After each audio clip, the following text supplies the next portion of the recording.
Hello and welcome. Today we are talking with Brandon Luther with Steko Strength Training. Recently just opened in Winterville. Brandon, nice to see you. Thanks for having me today. We really appreciate it. Some background on Brandon and I's relationship. I met Brandon somewhere around 10 years ago, and I don't know, it may have been sooner than that, but he actually personally trained me at one of the local gyms here in town.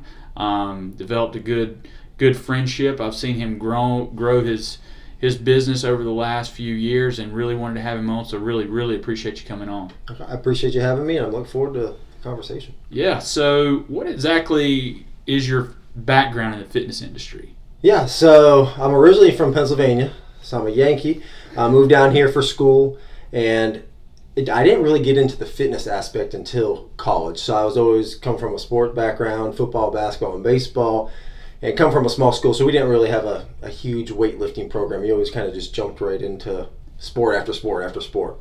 And so I didn't go to college for sports. And so, but I knew I wanted to be active, on campus and everything like that. And so I was like, let's hit the gym. And so I was small. I was like a scrawny 150 type of guy. So I wanted to put on a little bit of muscle. And so I just started hitting the gym, and I started, just drawing a passion for the fitness side of it and things. And so that's where I declared my major as health fitness through ECU. And so, and just getting experience, and I wanted, the gym kind of drew me as far as just getting a job at the gym. So when I moved down here, I went to just local gyms and just said, I'm hiring, I'm in school, I'm just looking to get a job at a gym. And the gym that I've been working with for a while reached out to me and hired me to make minimum wage making protein shakes. And so I worked like 15 to 20 hours per week working for that gym along with going to school. And so during school and everything and working at that gym, I was able to grow into being a customer service sales rep, working the front desk throughout my schooling, and just working side by side with personal trainers and not personal training myself. I saw myself interested in going to that area.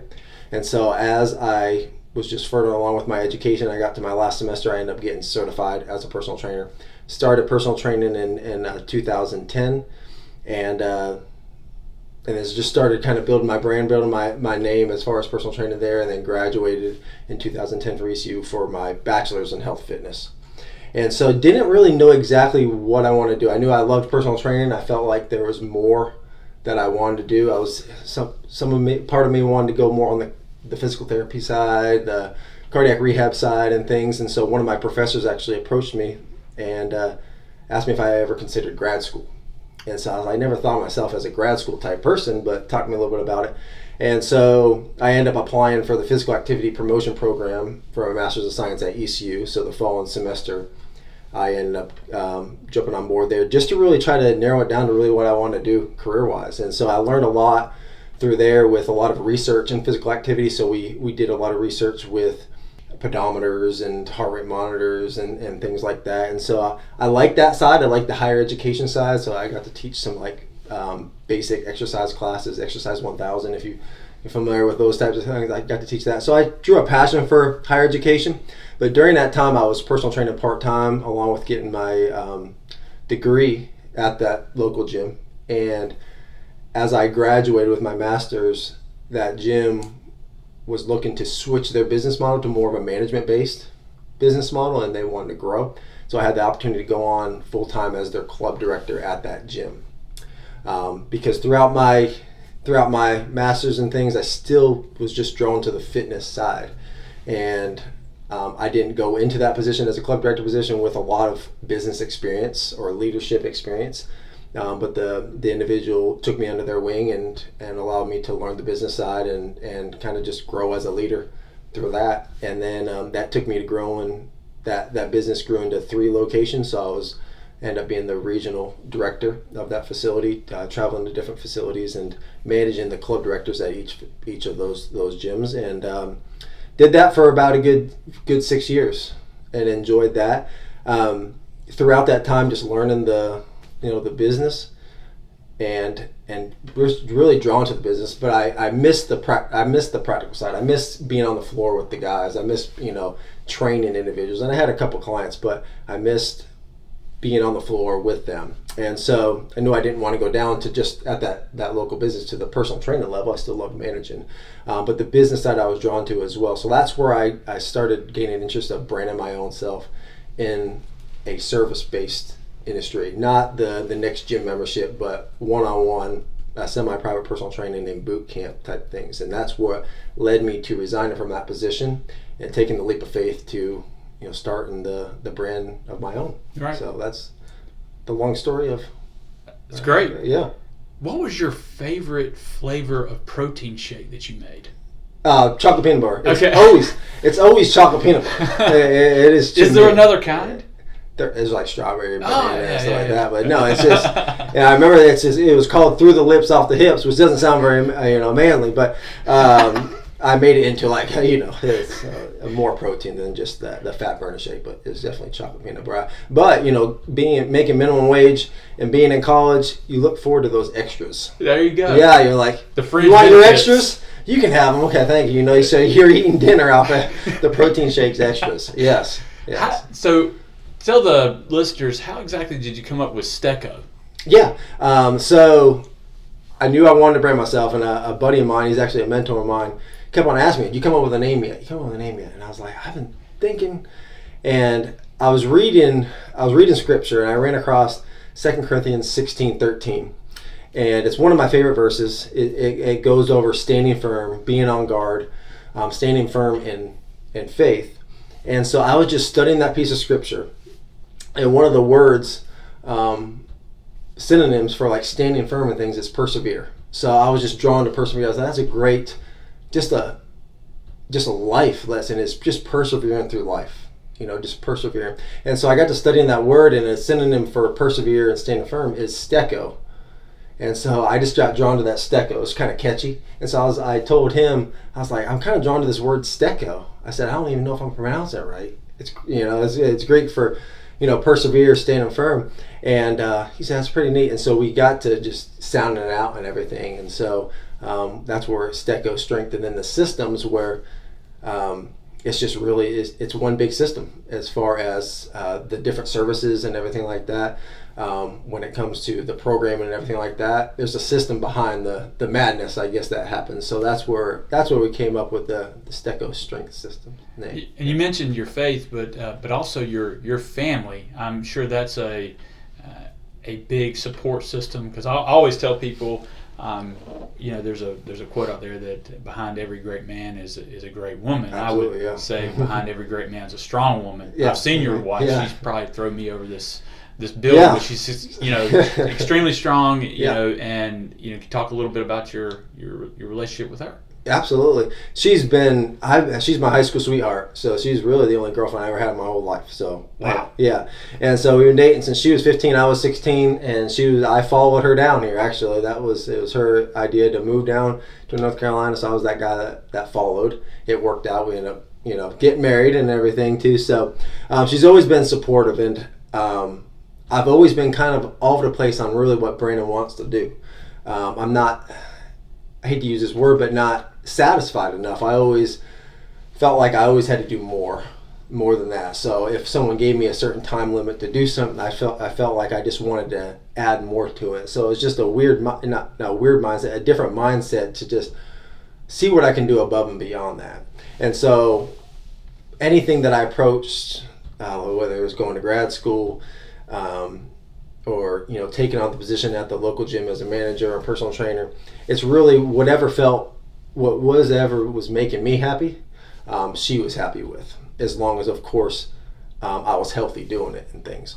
And so it's just been amazing how supportive she's been through it. And then going into this business, and just seeing me throughout my career in fitness, and the phone that I had, and just the relationship that I built, and then just the mindset I had, she was nothing but supportive for taking this leap and being a part of it side by side, because she has to hear, she's involved in it, but she has to hear every little thing, and so it's just been amazing. And as much as I would ask her, like, do you want me to get an 8 to 5, or do you those types of things, and she said you would wear yourself out, because you would have to do something from 5 to 8, basically. Like you would add a second thing, but this is what you're passionate about. And so it's just been amazing on that. And she reminds me, you have those stressful times, and I can use her to vent too. Yep. It's good. So she's always reminding me that I feel like this is what I'm called to do at the moment. Well, it sounds like a great partnership. Yeah, it is. Yes. Mm-hmm. Yeah. So switching gears, talking a little bit about the business side. Mm-hmm. We were kind of talking a little bit before we started about client level. Yeah. Your time is valuable. Sure. How do you determine what you're going to charge someone, charge a client? How do you come up with that number? Yeah, absolutely. And being a part of, especially this local market around for so long, what we've charged at the gym that I went to, and taking that in consideration, and just knowing the competition around town and everything, just taking that parameter right there and basing on what's a fair, because when I go into it, of course, I don't want to be known. I want to be a valuable trainer. I don't want to be known as the most expensive trainer or the cheapest trainer. I want to be known as a valuable trainer. So taking those parameters, taking the local market in consideration, and then also just looking at, if you look at the business side and really kind of just looking at what you need to bring in each month, what your schedule is going to be. Could you want to make sure that you're bringing in the money so you can afford, not just to pay for what your overhead and things like that, but also to make a profit on that. So really just kind of lining a schedule and getting an idea of, okay, how many, with that price structure, how many clients would I need to make that price structure? What schedule can I do to meet that price structure and those types of things? So those are those things that I go into it. And I also just with being just in the past 10 years in the fitness industry, finding I base my business model on longevity, as far as not just a 1 month, afford you for 1 month and then gone in 1 month, but it's set up to have them for a longer period of time. Really focused on taking our time and making it more of a lifestyle, and then instead of a 1 month packages, 2 month packages, quick fix type of thing. So I go into it as, this is a journey, this is a lifestyle thing. So when I go into the business model, looking at the business model, it's a reasonable price that people can sustain to make it more of a lifestyle, if that makes sense. Sure. I mean, that's what I go into it. Because this space is impressive. Yep. And it's not free. Mm-hmm. And you have a lot of equipment out there. Yeah. Mm-hmm. And I don't think we touched on it, but I mean, you started once you made your kind of leap. I mean, you were training people out of your garage. Yeah, so I trained 2 years out of my garage, and actually this is where also the support from the wife and her wisdom comes from as well. And when I started automatically looking for buildings, I was like, we got to find a spot. And at that point, we had 2 kids, we had a lot of things stored in our garage, and I turned, this is before I even resigned from my position, I turned the garage into a gym so I can work out on my own and things, but there's toys and everything, shelving and all that stuff.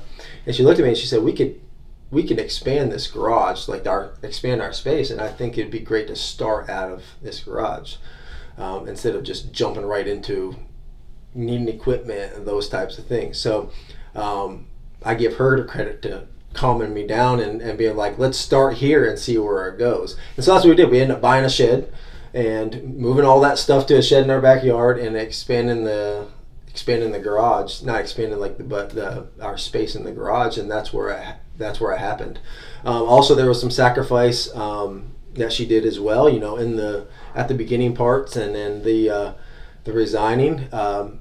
She ended up changing her schedule for work, so we could save money in certain areas, and also make more on her end, so to kind of supplement, so we can make it happen. So there's a lot of sacrifice there in that risk, but it was a great decision because it was based out of the house, covered and everything like that as far as liability and everything too, so everything was safe, but didn't have any overhead, which is great. And so taking that into consideration, I bought a lot of the equipment from saving money on the overhead throughout that time and being able to save up and making the move. And so we got to a point where just maximized our space there, and we both mutually agreed that it was time to start looking And, that's one thing I've always wondered, if gyms bought all their equipment, or if there were distributors out there in which you may rent equipment from time to time, or have a rental agreement with a company. I never knew, because I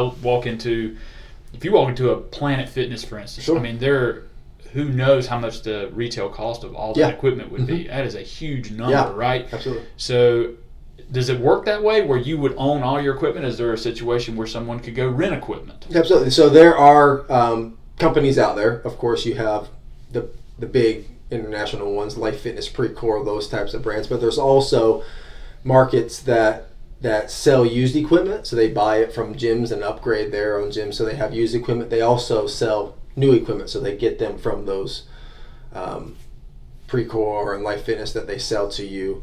And so they can set it up that you lease it for 3 to 5 years, and they come get it, and you get newer equipment, and it's rotating like that. You can buy it all outright. There's financing option that you can do, like lease to buy type of things you can do there. So there's different options that you can do, and it doesn't have to be brand new equipment as well. And that's another thing, just with being in the fitness field, knowing the value of certain equipment and knowing what would be just as good used versus if you buy it brand new and save a couple $1,000s, and just knowing those types of things. And I was lucky to be able to have a relationship. Actually, one of the gyms I managed was the guy I bought him from. He trained at one of the facilities, and so trusting his input and things like that, as far as what I should buy or what I want first, that's the thing, and then the best way to kind of go about it. But there's different options that you can do it. Because when you're looking at it, if you look at, say, some of the, we'll call them Globo gyms out there, sure, Planet, what else, mm-hmm. Their goal's got to be to get as many people in the door as possible. Absolutely. And then have them not come to the gym. Yeah. To some degree, right? Yeah. When you're paying $10 a month, and they've got to have some sort of number. I need 5,000 people, 10,000 people to be a membership of that particular gym. Mm-hmm. Your model's completely different, right? Mm-hmm. You're wanting a very personal relationship, so to speak, mm-hmm. and high touch. Can you kind of touch on that? So how does it work? I come in here, we start the process. How much are you touching or talking to your clients? As far as it's a one-on-one interaction every time they come in. So I'm appointment-based only, service-based only. So clients, they don't come in here just to get on the elliptical after work and things and do their cardio then leave. When they come here, they have a set appointment. So whether it's 1, 2, 3, sometimes people are 4 days per week. And depending on the package that they choose, whether it's one-on-one or semi-private, so one-on-one is just me working that 45 minutes with that individual. Semi-private allows me the flexibility to add 1 or 2 more people, up to 3 people during that session. So depending on how many times a week that they decide to train, depends the interaction. But I go about it a little bit different as far as the value. I'm always a text away. I help out with nutrition, so there's always communication outside of that session. So it can be as much as a day-to-day interaction and touch with each individual. Do you use any technology to really, help your clients? I mean, do you have some apps or anything that you say, hey, you need to download this or use this, and we use it in conjunction with your training? Yeah, so I do have an app. I invested in a software app out there that's fitness-based, so they have access to, it's a free app that they use, so they just log in and everything. They can use that as much as they want. There's a nutritional log. Some people would rather use a separate app like MyFitnessPal or something, but the app that I use has a nutrition section, so they can log their food. They can set up different, trying to get the word out, just accountability type things. So they can set it that they need to hit 10,000 steps a day, and so it gives them certain rewards and things that they can do. So when they go into that app, they can really customize it based off of that experience. The only thing I have them do is really log their nutrition. I use that app a lot for my online clients, so I send them their workouts and things, so it gives me notification that they do their workout. But that's an integrative program where I can do all the billing, I can do, put homework in there for them, the nutrition, and then also just extra workouts that they can do. So the last time you and I saw each other, we were at a charity golf tournament, mm-hmm. and I saw you, and we were in line to get barbecue, and I made a crack about the fact that you'd have to go back and work out for 3 hours or something along those lines. But your philosophy really kind of go over that, because you were pretty quick to tell me exactly what you thought as far as. Yeah, absolutely. As much as, and trust me, I was the trainer back when I was young saying don't eat after 8, don't eat sugars don't eat fruit after lunchtime, those types of things. But the more research I do, it's really, first you want a healthy relationship with food. To me, if you're calling it a cheat meal, you're already guilting yourself for doing something. So it is food, you're eating it. So you're just giving yourself certain guidelines and staying with those guidelines. So I'm all about consistency. You're being more consistent than non-consistent. It's not about perfection. So if you look at it, I'm just using this number, 80% consistent.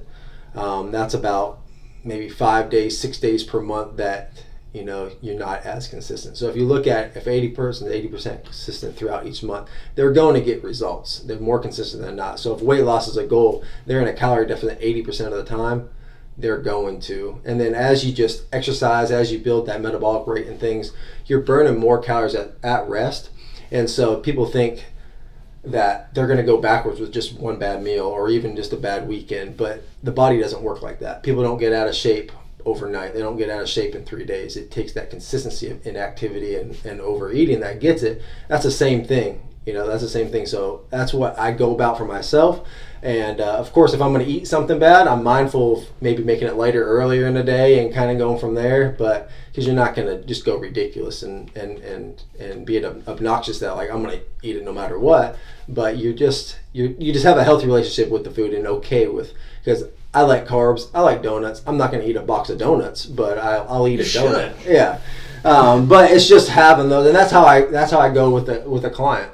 They might have a pizza night on family night, but the next day they're back on their lean meats and vegetables and fruits and stuff like that too. So it's just getting back on track.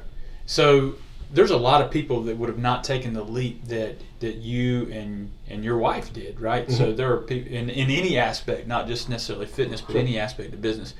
What have you found since you started this journey that has been really difficult? I'm not saying your biggest difficulty, but what's been really difficult that you didn't anticipate being difficult? It's really and any business owner would agree, it's just the time management and the hours in the day. You feel like you have so much on your plate and you try to prioritize it to the best of your ability, and you're like, there's just not enough time, right? There's just never enough time. And so I surround myself by mentors, and so just keep me on track and things. And one thing that we've been talking about is time management. And so trying to learn, because it's a new process for me, in how to manage time, prioritize type things. I'm a perfectionist now, so impatient perfectionist is even worse. That's what I am. So I want something to get done right away, but then I'm a perfectionist, so it has to be done a certain way. So it's like a double-edged sword there. But that would be the main thing. If anything would keep me up at night, it's the to-do list I have going into the next day. Yeah, I saw an interview one time with Elon Musk, and it was basically he didn't take more than a week off at a time, or he didn't have 12 days off in like a 5-year period of time. Working 22 hours a day, which I don't even know it's physically possible. Yeah. But, the man's building rockets and building a battery operated fleet of vehicles, and he's got 24 hours in a day just like you and I do, right? Yeah. So same thing, we've got to manage our time. It's doable, but a lot of people aren't willing to go that step. Sure. I think we could probably both agree on that. Yeah, absolutely. Yeah. What do you see as your vision over the next 1 year, 3 years, 5 years, 10 years in your journey now? Because in my experience, it's tough to get where you're going if you don't have a map. Absolutely. Yeah. And my vision currently is to grow the team, grow the Steko team. And because the vision has never been a one-man show. That's never what I visualize. It's always about building a team up of personal trainers that could start influencing lives the way that I love to do as well, in a positive way. And so that's the first step, is to start building that team within that first year. The 5-year goal, I would say, is really start making a national impact. And so what I mean by national impact is I love the local impact as far as having the facility and site and things, but I really want to reach out with the online training more. And so I do have some clients that are out of state. So it's good to be able to know that I could give someone a great service in Pennsylvania or Maryland or Tennessee or those types of things. And so having more of a national impact and really working on those programs, because just with the way fitness is evolving, a lot of it's digital and things. And so I think that's I've already hit that market, but it's a great market to really grow into. And I don't want to just keep it to a local impact. I want to be able to expand there with the services. So when you talked about hiring or partnering with additional trainers, Mm-hmm. what do you think is a really good model for hiring trainers? You know, I've thought about this from time to time. Is it where you provide a facility and someone comes in and pays you rent on that Mm-hmm. particular facility? You know, similar to what someone may do in a hairstylist, Yeah. right? Mm-hmm. Yeah. They pay booth rent. Sure. You know, what is your thoughts on that? Yeah, and so I've been on both ends of the spectrum, just working with gyms and things. I've seen employee-based training. I've seen contract-based training. My vision is right now currently on the contract-based training. I feel like the trainers that are out there now are making it more of a career. They want their own business, but they're not wanting the overhead, if that makes sense. So they want control of their clients. They want control, but also there's some overhead with them as far as being able to pay a booth rent or a percentage and things. So my idea is percentage, because what I want to provide marketing opportunities for these individuals as well. I could charge a booth rent and things. There's gyms that just charge a certain fee each month, but they don't promote their trainers. They don't do the marketing or put them on the website or anything like that. They're really on their own. All they're doing is paying the rent there. But I want to be able to help them grow their clientele. And so when I'm going about it, I'll go about it in a percentage way. So it'll be, I make a certain percentage off of that. Awesome. That trainer. Yeah. Man, I think we could talk for Absolutely. a couple hours, Yeah. right? Yeah. I told you we'd try to keep it around 20, 25 minutes. I think we're probably at that mark. Sure. We really appreciate your time. Yeah. Tell the people out there how they can find you. What's the best way to get in touch with you? Yeah, absolutely. So you can go to stekostrengthsystems.com. There's all my information about the services. There's a little bit about me and my background, just touching on a little bit more of what we talked about today. So you can go to stekostrengthsystems.com and find out there. You can contact me on there with my phone number and email. You can get a hold of me. You can also follow me at Steko Strength Systems on Facebook and Instagram as well, so you can start following right away to just get information. I put educational type things on there, just keep people in touch about testimonies and things, so check it out there. Killer interview. Thanks, guys, for listening.